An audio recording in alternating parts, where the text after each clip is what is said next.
Good morning everyone, and merong panibagong cases na naman ng hacking at saka yung peke na account na ginawa at tapos nangongolekta ng pera para daw ma-process yung Diamond account na magpe-pay in, at yung Leon na naman na ginagamit sa mga iba nating kasamahan noon, yung Facebook account na magpe-pay in daw ng Diamond.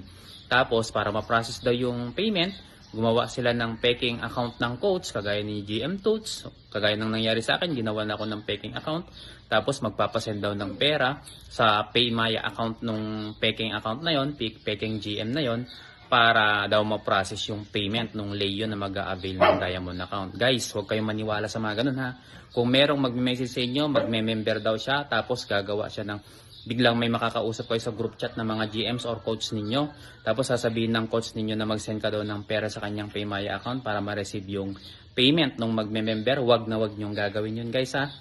Never ever. Kasi kaming mga GMs, yung mga coach ninyo, hindi kami manghihingi ng pera sa inyo para i-process yung mga magpe-pay in sa inyo. Okay, may mga kanya-kanya kaming pera at walang prosesong ganon. Yung magsesend ka para ma-receive yung payment ng client mo, walang ganon. Kaya wag na wag kayong magsesend ng pera. Pag may mga ganyang usapin, scammer na po yung kausap ninyo.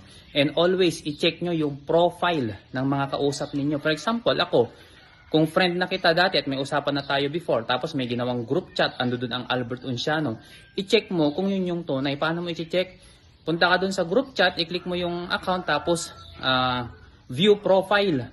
Then makikita mo kung friend mo na ako yun, makikita mo yung history ng usapan, yun yung tunay. Pero kung walang history ng usapan at hindi mo friend, peke yun. Okay, beware guys ha, beware.